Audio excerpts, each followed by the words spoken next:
오늘 우리가 볼 말씀은 요한계시록 3장 17절에서 20절 말씀입니다. 요한계시록 3장 17절에서 20절 말씀입니다. 한 절씩 교독하겠습니다. 내가 말하기를 나는 부자라 부요하여 부족한 것이 없다 하나 내 곤고한 것과 가련한 것과 가난한 것과 눈먼 것과 벌거벗은 것을 알지 못하는도다.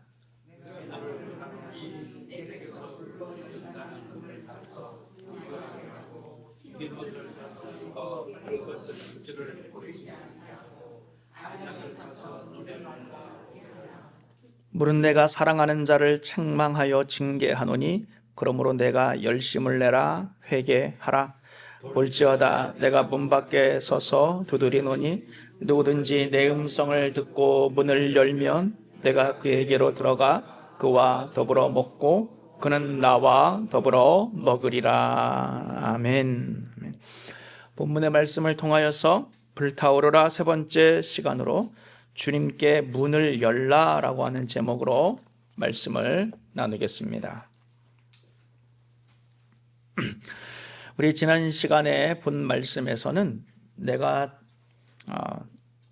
차든지 뜨겁든지 하기를 원하노라. 내가 이같이 미지근하여 내가 내 입에서 너를 토하여 버리리라. 이렇게 주님께서 라오디게아 교회에 말씀하신 그 말씀을 우리가 살펴보았습니다. 얼마나 라오디게아가 문제가 많았으면 내 입에서 내가 너를 토하여 버리리라 라고 말씀하신 걸까요? 그만큼 라오디게아 교회는 어떤 상태였냐면은 영적으로 병이 들었다라고 여러분 보시면 되겠습니다. 우리가 상한 음식을 먹으면은 이렇게 뱉어낼 수밖에 없잖아요. 마찬가지로 내가 내 입에서 너를 토하여 버리리라 라고 주님께서 말씀하신 것은 그만큼 라오디게아 교회가 영적으로 문제가 많은 교회였다. 영적으로 병이 들었다라고 우리가 말씀을 상고하였습니다. 자, 그러면 주님께서 뱉어내실 정도로 그들이 문제가 많았는데 어떤 문제가 있었는가? 17절에 보니까 한번 17절 말씀 볼까요? 우리 다 같이 한번 읽겠습니다. 내가 말하기를 나는 부자라 부요하여 부족한 것이 없다 하나 내 곤고한 것과 가련한 것과 가난한 것과 눈먼 것과 벌거벗은 것을 알지 못하는도다. 그 교회가 어떤 문제가 있었어요? 곤고한 교회였어요. 곤고하다는 거예요. 그들의 영혼의 상태가. 곤고하다라고 하는 것은 어떤 뜻이냐면 비참하다는 뜻이에요. 혹은 고생이 가득하다 이런 뜻입니다. 형통이 없고 불통이 가득하다라고 하는 거예요. 불행하다는 뜻입니다. 그들의 영혼의 상태는 비참한 상태예요. 그리고 그들은 가련합니다. 불쌍하다는 뜻이에요. 그리고 그들은 가난합니다. 그리고 그들은 눈이 멀었어요. 그리고 그들은 벌거벗었다라고 하는 겁니다. 그럼에도 불구하고 그들은 그걸 몰라요. 나는 부자다라고 생각을 합니다. 나는 부요하다라고 생각을 합니다. 나는 부족한 것이 없다라고 이야기를 하는데 예수님이 볼 때는, 예수님이 진단할 때는 너희들은 굉장히 지금 비참하고 불쌍하며 가난하며 너희들은 눈이 멀었으며 너희들은 영적으로 벌거벗은 상태다라고 주님께서 말씀하고 있다라고 하는 거예요. 우리가 한번 상상을 할 때에 우리가 엑스레이를 찍으면은 우리가 뼈가 부러졌는지 안 부러졌는지 이제 알 수가 있잖아요. 혹은 뭐 CT를 찍으면은 우리 안에 있는 그런 장기들의 상태를 우리가 또 볼 수가 있는데 그런 것처럼 우리가 엑스레이를 찍거나 CT를 찍는 것처럼 내 영혼의 상태가 이렇게 잘 나타날 수 있으면 얼마나 좋을까 그런 한번 상상을 해봅니다. 그만큼 저와 여러분들이 나는 지금 영혼이 어떤 상태인가. 지금 라오디게아 교회는 지금 착각에 빠졌어요. 나는 부족한 게 없다. 나는 문제가 없는데요. 우리 교회는 지금 잘 나가고 있어요. 우리 교회는 부자예요, 부유해요, 부족한 것이 없어요 라고 이야기를 하는데, 예수님은 너희들은 눈먼 상태고 영적으로 벌거벗었으며 너희들은 가난하고 가련하고 비참한 상태다 라고 주님께서는 말씀하시는데, 이 굉장히 갭이 크잖아요. 그렇잖아요. 예수님은 굉장히 문제가 많다고 보시는데 스스로는 우리는 문제가 없다라고 생각을 하는데, 그게 라오디게아 교회만의 문제겠냐는 거예요. 우리도 마찬가지라고 하는 거거든요. 모든 사람이 그래요. 그러니까 엑스레이라든가 CT라든가 좀 우리 영혼의 상태를 적나라하게 있는 그대로 좀 찍어서 볼 수 있는 그런 것이 있으면 얼마나 좋겠는가, 그런 생각을 하는데 참 그게 어려운 문제죠. 어떤 분들은 내 영혼의 상태는 내가 잘 알지 않을까라고 생각을 하지만 그렇지가 않아요. 그럼 라오디게아 교회는 왜 그러겠어요? 저는 제 그 목회를 점검을 할 때는 저도 잘 모르거든요. 근데 어떨 때 좀 더 많이 알 수 있게 되냐면은, 저는 저 같은 경우는 동료 목사님들이랑 대화를 하다 보면 그분은 이런 어떻게 목회하고 어떻게 하고 뭐 이런 걸 좀 듣게 되잖아요. 왜냐면 또 목사님들은 약간 이렇게 만나면은 나 이렇게 잘하고 있다 이런 거를 약간 이렇게 나타내고 싶은 마음이 있거든요. 저도 그렇고. 그러다 보면 이렇게 잘하고 있구나, 이렇게 하고 있구나라고 들어보면 나도 저거 한번 해야 되겠다. 저거 좋다. 저렇게 하면 참 좋겠다. 내가 저런 게 필요한데. 이렇게 동료 목사님들과의 대화를 통하여서 나의 목회를 진단을 하게 됩니다. 그래서 사실은 목사님들과의 대화는 이렇게 유익할 때가 되게 많이 있어요. 물론 만나면 스포츠 얘기도 하고 아주 가끔 정치 얘기도 하고 또 다른 얘기도 하지만, 목사님들은, 여러분들은 직접 안 해봐서 모르지만 실제로 대화를 나눠보면은 거의 한 80% 이상은 목회 얘기합니다. 그러면 시간 가는 줄 몰라요. 정말 우리 여성분들이 이렇게 수다가 많다고 하지만 목사님들도 이 수다가 보통이 아니거든요. 진짜 시간 가는 줄 모릅니다. 근데 그런 대화들이 되게 유익할 때가 많이 있다라고 하는 거예요. 제가 러브 뉴저지 이제 활동을 하면서 한 달에 한 번 원래회를 하거든요. 그 회의를 하게 되면은 이렇게 각 목사님이 돌아가면서 우리 교회 지금 자기 목회를 이렇게 하면서 기도 제목을 나누어요. 그러면은 우리 교회는 이제 단기 선교 가는데 여러분 기도해 주세요. 우리 교회는 무슨 찬양 사역자를 지금 하려고 하는데 여러분 기도해 주세요. 우리 교회는 어떤 분들이 몸이 안 좋으니까 기도해 주세요. 이렇게 교회의 상태를 나누면서 기도 제목을 나누는데 저는 그럴 때도 되게 많이 도움이 되더라고요. 그렇게 되면 이렇게 주변의 교회들이 지금 어떻게 좀 되고 있고 어떤 문제가 있고 또 어떤 기도의 제목들을 가지고 있는지를 이제 알게 되면서 목회에 도움을 많이 받게 된다라고 하는 겁니다. 자, 그런데 그거는 목회잖아요. 목회를 진단하는 것이 내 영혼을 진단하는 건 아니거든요. 그러니까 제가 그 목사님들과의 대화라든가 그런 모임 속에서 나의 목회나 우리 교회의 진단, 그래서 이런 것들을 조금 더 첨가하면 좋겠다, 이런 것들을 해야 되면 좋겠다라고 알 수가 있는데, 진단하게 되는데, 문제는 그럼 내 영혼은 어떠냐는 거예요. 내 영혼의 상태를 어떻게 알 수가 있어요? 내 영혼의 상태, 내 영혼에 어떤 문제가 있는지. 저도 그렇게 될 수 있잖아요. 우리는 흔히 그냥 아무 고민 없으면 우리 큰 문제 없다, 물론 그렇게 뻔뻔한 사람은 없을 수도 있어요. 좀 문제가 있다라고 하지만 주님이 보실 때는 굉장히 심각한 문제일 수 있는데 나는 그렇게 심각하게 안 볼 수도 있고, 말로만 심각하다고 하지 마음속으로 정말 심각함을 못 느낄 수도 있는 거 아니겠어요? 그런 경우도 굉장히 많잖아요. 말로는 나도 문제가 많다라고 하지만 정말로 문제가 많으냐? 발등에 실제로 불이 떨어져 보세요. 발등에 불이 떨어진 것 같아 라고 하는 거와 실제로 발등에 불이 떨어져서 여러분의 반응은 다를 수 있는 거잖아요. 말로는 나 발등에 불이 떨어졌어, 아주 급해 라고 하지만 실제로는 안 급할 수도 있거든요. 그럼 내 영혼의 상태를 어떻게 알 수가 있는가? 결국에는 우리의 영혼의 상태는 하나님 앞에서 하나님이 말씀해 주셔야 아는 줄로 믿습니다. 결국 여러분의 영혼의 상태를 알려면은, 우리가 이렇게 흙탕물이 있으면은 가만히 내버려두면 이게 흙이 물 밑으로 이게 가라앉게 되면서 이게 보이게 되는 것처럼 여러분들의 영혼도 마찬가지예요. 하나님 앞에서 앉아 있어야 돼요.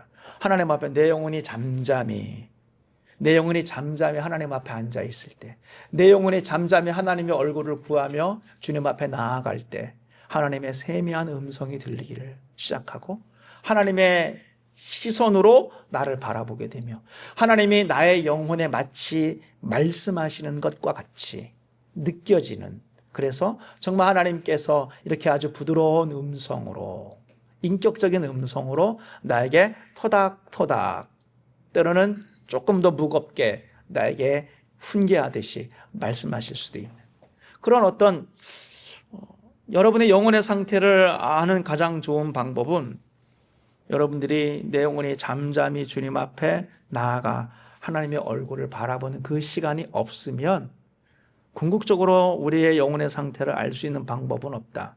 혹은 알아도 피상적일 뿐이고 알아도 변화가 일어나지 않아요. 그거는.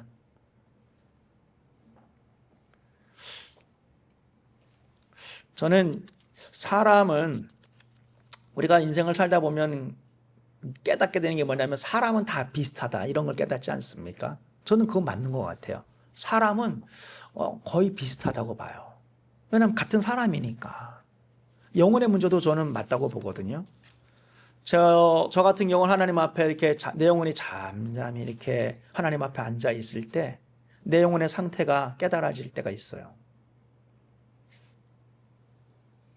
내가 왜 이렇게 설교 때 몇 번 얘기했지만 여러분들의 어떤 반응들이 있거든요. 누군가 무슨 말을 했을 때, 행동을 했을 때, 혹은 여러분이 일상생활 속에서 뭔가 여러분의 그런 리액션이 있어요. 반응이 있어요. 어떤 말이 튀어나오거나 뭐 화가 나거나 혹은 뭔가 좀 짜증이 나거나 스트레스가 올라오거나 혹은 잔소리를 하게 되거나 뭐 여러 가지 것들이 반응이 있을 수 있는데 그런 반응의 기저, 그 발음, 그 밑바탕에 뭐가 있느냐. 하나님 앞에 나아갈 때, 하나님이 앞에 내 영혼이 나아갈 때 어느 순간 깨달아진 내 영혼에 있는 두려움을 보게 돼요. 두려움. 근데 제가 믿기로는 그건 저만 그런 게 아니라 모든 인간이 마찬가지예요. 여러분들 마음 깊은 곳에도 어떤 두려움이 있어요. 그걸 불안이라고 표현할 수도 있을 것 같아. 염려라고 표현할 수도 있을 것 같아. 근심, 걱정이라고 표현할 수도 있을 것 같아. 어떤 경우는 낙심이라고 표현할 수도 있을 것 같아. 그러한 어떤 무거운 돌덩이와 같은 그런 두려운 마음들이 있어서 여러분이 그렇게 반응하는 거예요. 그걸 볼 수 있어야 돼요. 때로는 하나님 앞에 잠잠히 나아갈 때 제 안에 뭐가 보이냐면 인정의 욕구가 보여요. 인정받고 싶은 마음이 보이더라고요.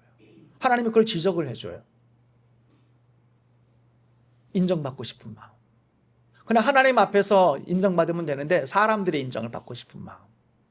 그런 것들이 내가 그래서 이런 거구나. 내가 그래서 그렇게 반응했던 거구나. 내가 그래서 그렇게 행동했던 거구나.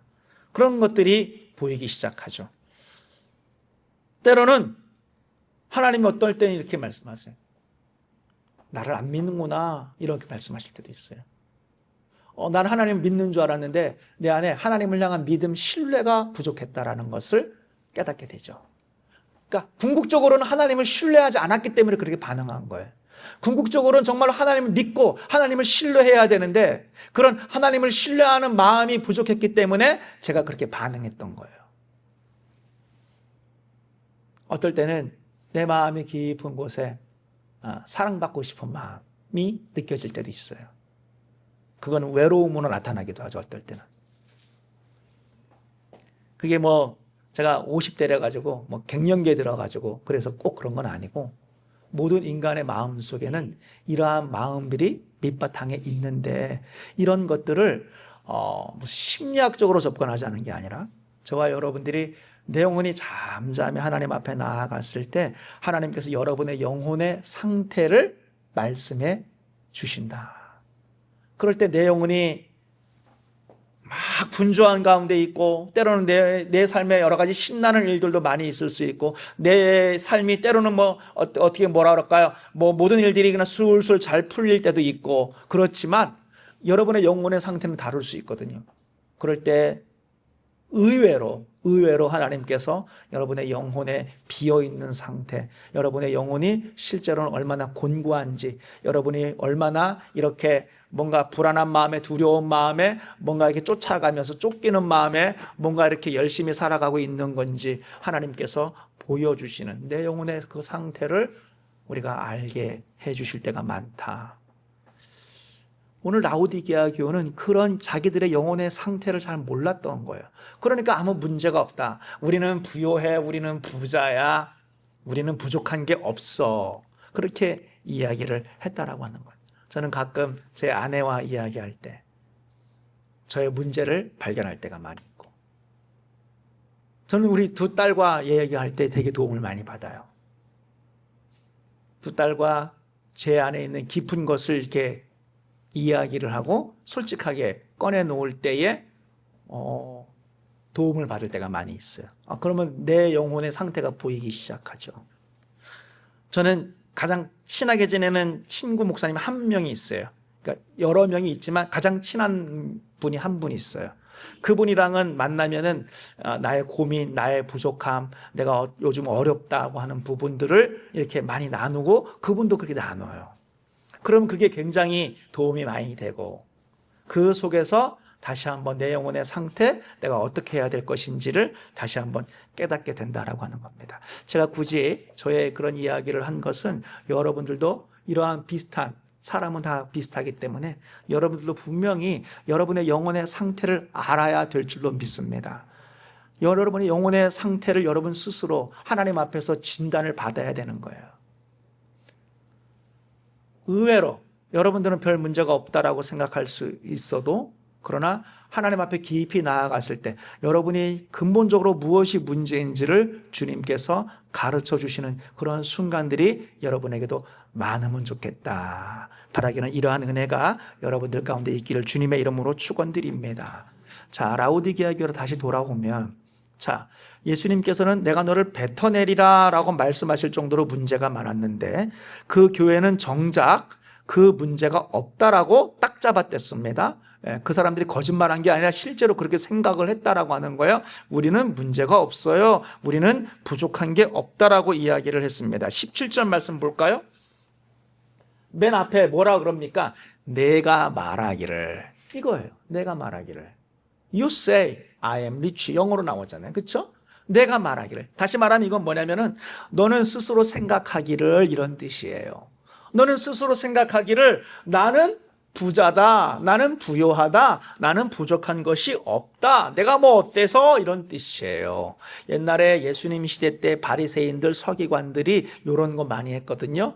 나는 의롭다라고, 나는 부족한 게 없고 나는 하나님의 율법을 다 지켰는데 내가 뭐가 문제야?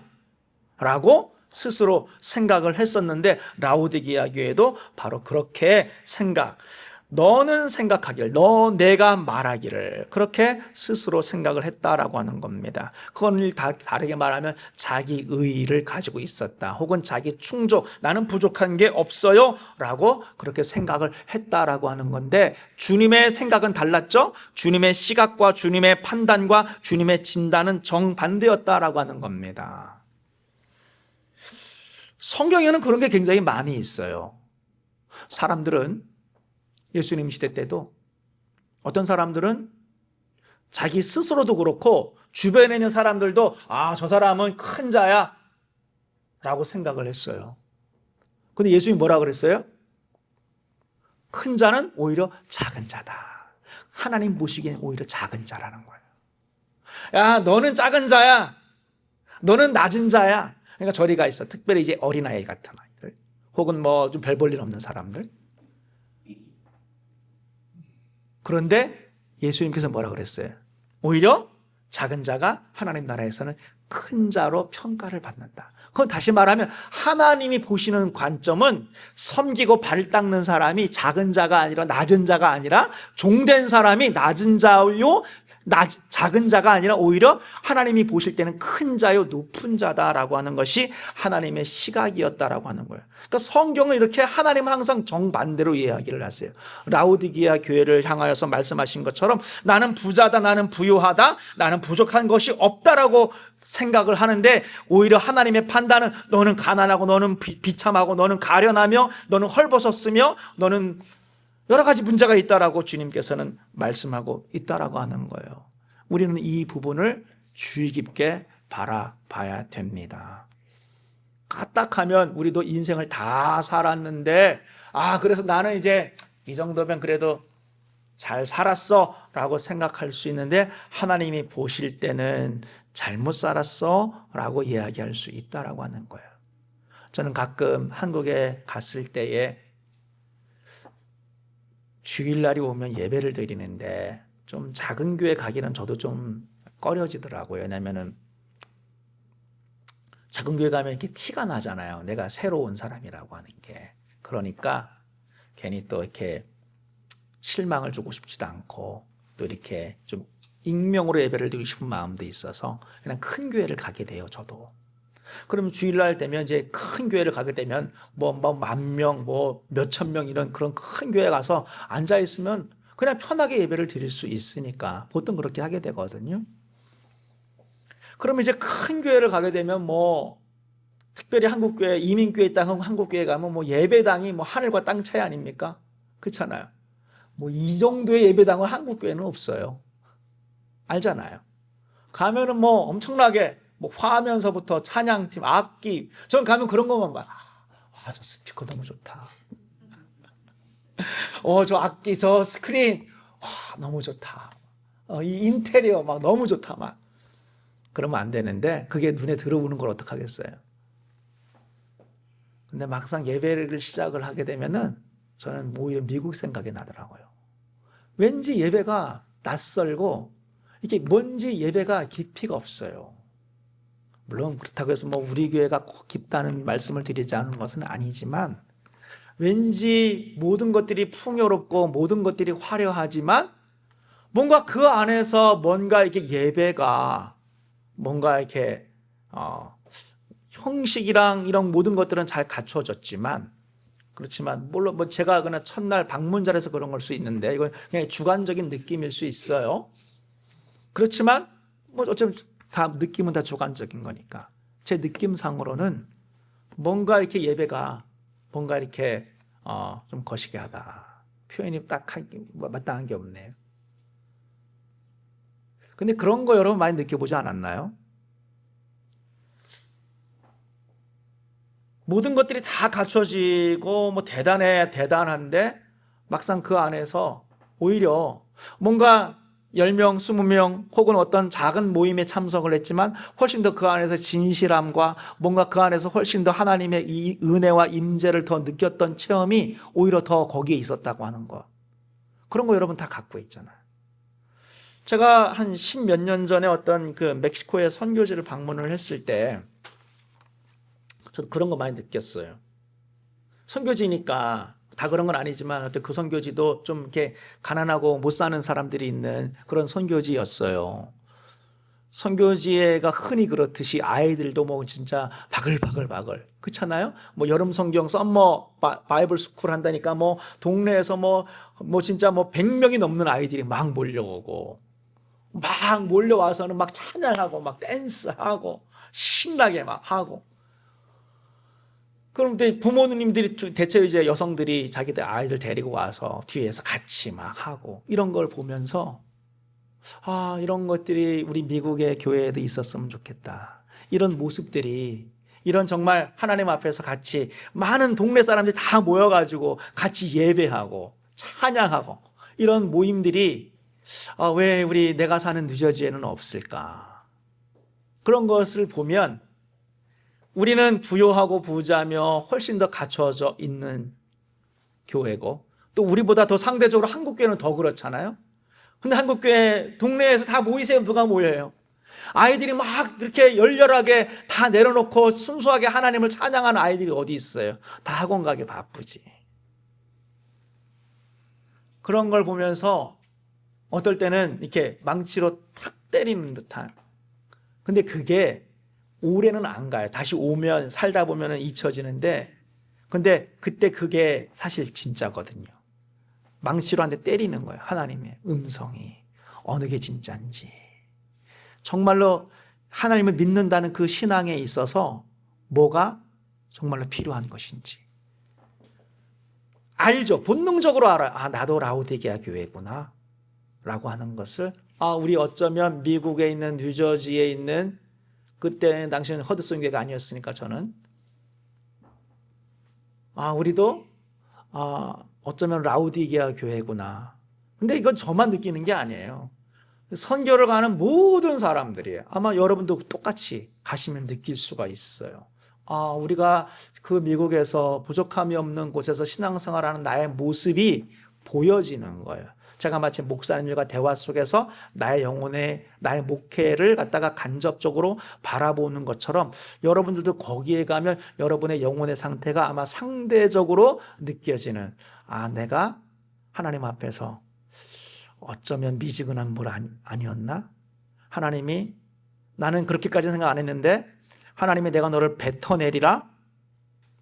우리는 그렇게까지 생각 안 하죠. 하나님 나를 뱉어낼 정도는 아니야 라고 생각을 하는데, 어쩌면 하나님께서 보시기에 내가 너를 토해내리라 라고 생각될 정도로 우리들의 영혼의 상태가 뭔가 중요한 것을 놓치고 있지는 않는지 한번 돌아봐야 됩니다.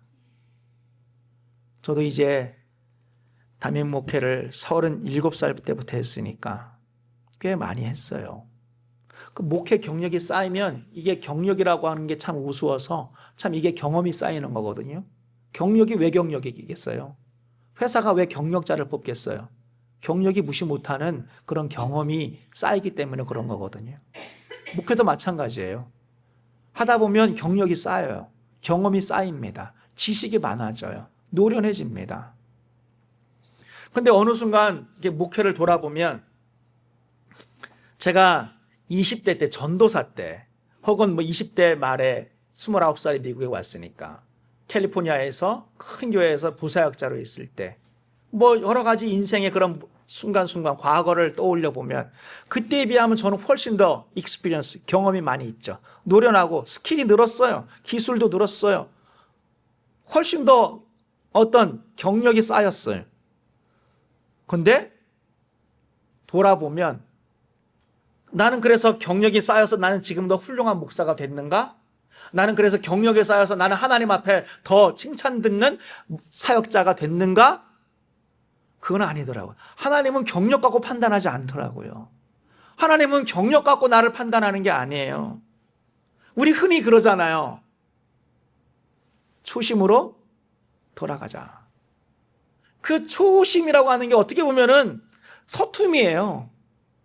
옛날 그 초심으로 돌아가자. 초심밖에 없던 시절에, 그때는 초심밖에 없어요. 모든 게 서툴어요. 근데 강력한 게 있어요. 뭐가 있죠? 순수함이 있잖아요. 순수함. 성경에 보니까 팔복에서 가장 먼저 나오는 복이 뭐예요? 심령이 가난한 자는 복이 있나니. 그거더라고요. 그러니까 하나님 앞에 우리가 초심으로 돌아가자라고 하는데, 결국 그거는 그 순수함, 첫사랑을 회복하라 라고 할 때 그 첫사랑도 마찬가지거든요. 여러분의 첫사랑을 회복한다라고 하는 것, 처음 예수 그리스도를 만났을 때 그냥 하나님 한 분으로 만족하고 하나님 한 분으로 너무 기뻐했던, 그 하나님이 나에게 주신 그 은혜 자체, 그 하나 가지고 너무 기뻐 막 날뛰었던 그 순간, 그 첫사랑, 그거밖에 없었잖아요. 그때보다 여러분은 성경 지식이라든가 모든 면에서 성장을 했지만, 돌아오고 나서 돌아보면 가장 중요한 건 그 첫사랑이거든요. 가장 중요한 건 그 초심으로 일컬어지는 그 순수함이었더라. 가장 중요한 것을 갖다가 돌아보니까 우리가 많은 것들을 갖다가 이루고 경력도 늘고 모든 것들이 성장하고 많이 내가 경험했다라고 하지만, 가장 중요한 것은 성경에 보니까 심령이 가난한 자는 복이 있나니. 하나님 앞에 그 가난한 심령, 라오디게아 교회에 없었던 것이 바로 그 가난한 심령. 나는 부자라, 나는 부요해요, 나는 부족한 게 없어요 라고 이야기를 하는데, 예수님이 볼 때는 그게 가장 문제라는 거예요. 그게 가장 문제라는 거예요. 그래서 오늘 예수님께서는 뭐라 그럽니까? 20절 볼까요? 20절 다 함께 읽겠습니다. 볼지어다 내가 문 밖에 서서 두드리노니. 여기까지. 예수님이 지금 어디에 있어요? 문 안에 있어요? 문 밖에 있어요? 문 밖에 있어요. 이게 문제예요. 라오디게아 교회의 문제가 바로 이거예요. 예수님이 문 밖에 있다는 거예요. 근데 교인들은 그걸 몰라요. 교인들이에요. 이건 불신자들을 가리키는 게 아니에요. 교회를 향하여서 예수님이 뭐라 하면 내가 문 밖에 있다는 거예요. 이게 얼마나 황당한 일입니까? 볼지어다 내가 문 밖에 서서 두드리노니 누구든지 내 음성을 듣고 문을 열면 내가 그에게로 들어가 그와 더불어 먹고 그는 나와 더불어 먹으리라.